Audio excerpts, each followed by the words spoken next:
Right, 17 minutes to 8. Now, let's change the subject to a Brighton man who has hepatitis C and claims that pharmaceutical companies overcharging for a drug that he says could cure hundreds of thousands of people who have the same condition.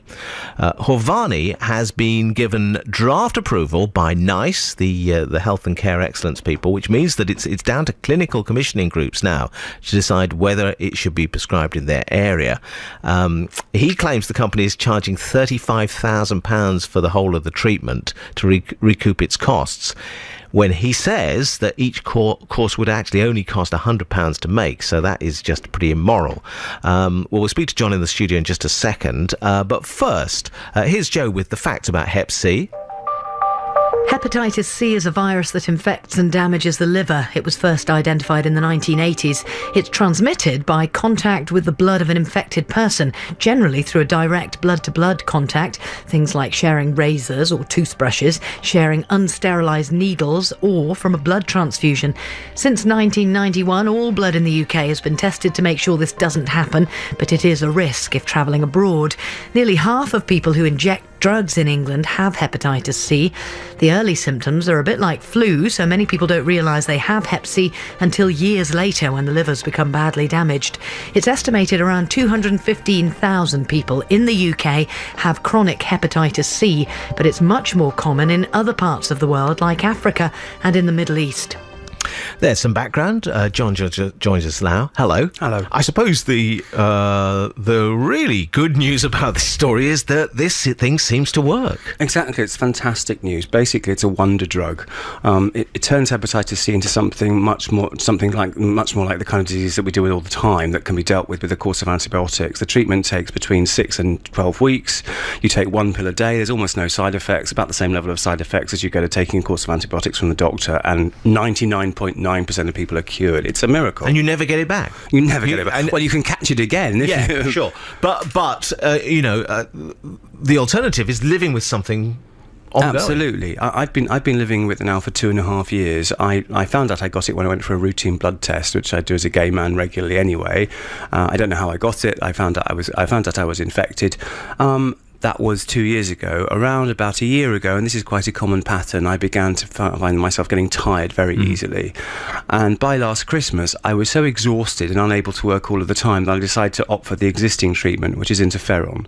Interferon is actually a treatment that's also used for cancer, so it's much more like doing chemotherapy than it is like doing a course of antibiotics. It was debilitating, incredibly harsh treatment. I felt absolutely ill all of the time, and even though I was prepared to persist with the treatment, after 3 weeks I had to be taken to A&E because I went into shock. Okay, so it could be that you're going to see your consultant soon. He may well say, okay, this is going to work for you. That's what I'm hoping. That's what you're hoping.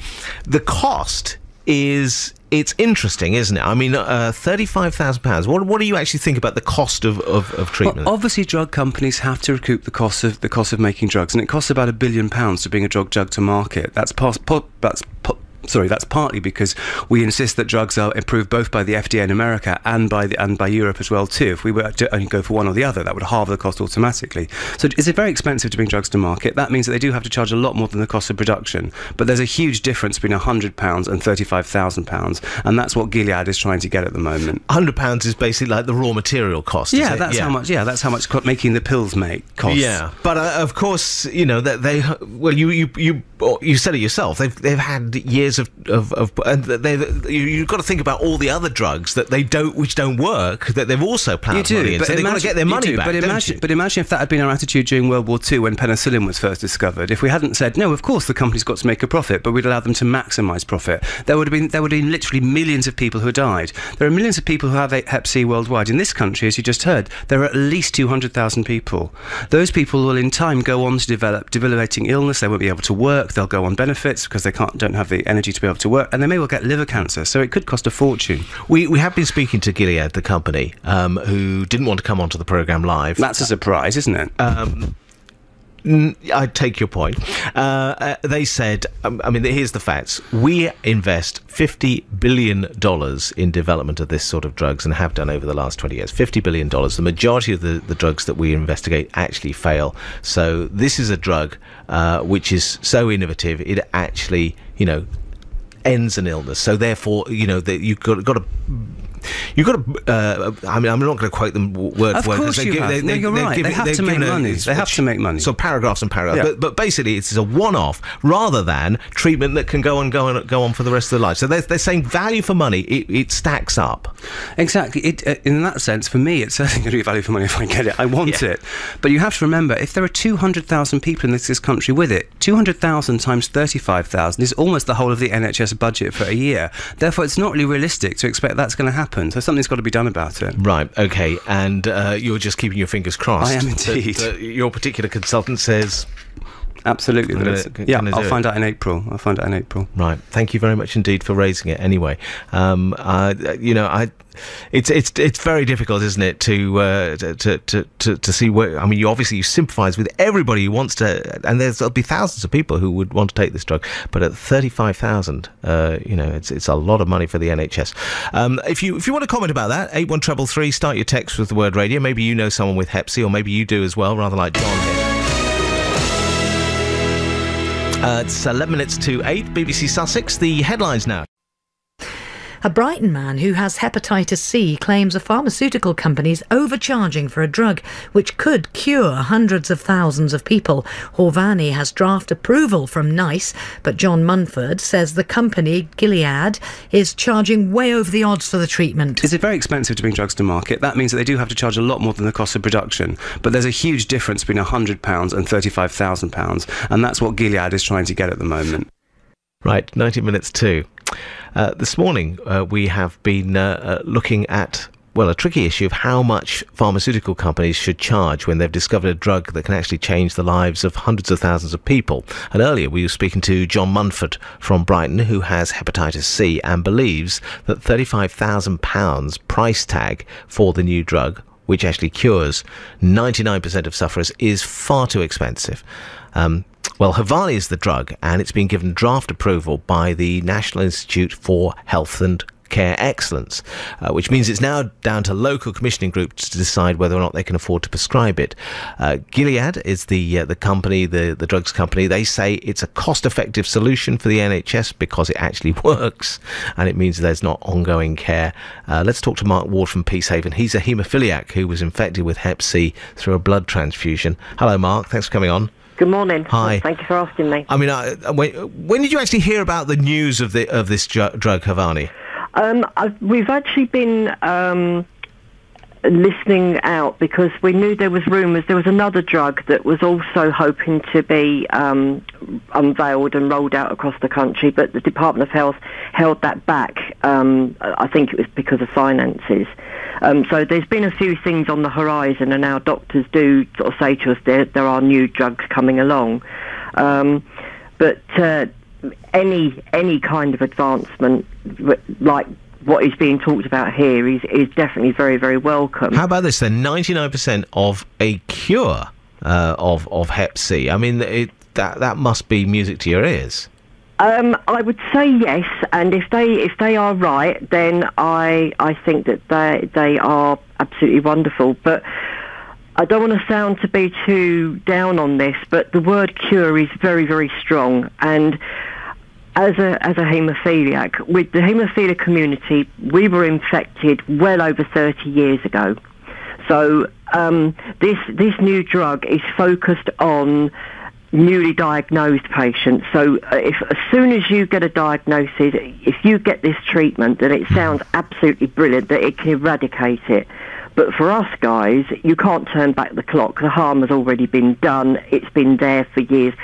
If you've had your life destroyed, your career, your family, everything, this drug isn't suddenly going to bring back all of that. No, of course not. But with earlier treatments like interferon, I was told, blimey, almost 15 years ago, I possibly had cirrhosis of the liver. They then told me that this would lead to a liver transplant, possibly death. Interferon was the right way to go. As it turned out, because of complications, I didn't go on to the interferon at that point in time. But they said then they were getting really great success rates. Well, it turns out that with the haemophiliacs, because we were given not just one strain of hepatitis C or virus at all, we've been infected with many different hepatitis viruses and genotypes. it wasn't getting the rates that they were hoping for, and now the long-term effect of actually having the early interferon treatment has caused a lot of people to have psychological problems. Right. So I can imagine, well, having gone through that experience, you might be a little bit sceptical about this new drug. Charles Gore is the chief executive of the Hepatitis C Trust. Hello, Charles. Morning. I mean, what about you? I mean, they say it's a 99% cure. I mean, what do you think? I think probably 99% is over-egging it a bit, but it is a miracle drug. There's no question about that. It cures most people. What about the cost of it then? £35,000 for the course. Do you think that's over the top? It's a lot of money.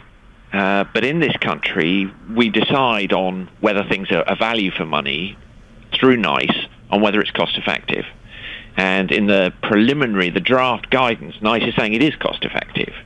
So, we don't say this is too expensive. We say, is it cost effective in the sense that for the money it costs, does it create enough benefit? And of course, this creates enormous benefit because it cures people.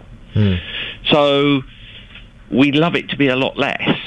And there's no question that the NHS is extremely concerned at the number of people who may require this, and therefore the huge bill at the end. But it is cost effective. I'm thinking about it globally. I mean, I clearly I know nothing about running a successful drugs company, but if you took the cost down, if you halved the cost, budgets would still buy the same amount of drugs. So you'd be doing so much better for the world, and you'd be still making as much profit, or more or less as much profit. Do you see what I'm saying? I just wondered, do you think there's some sort of imperative on drugs companies to be a little bit more honourable?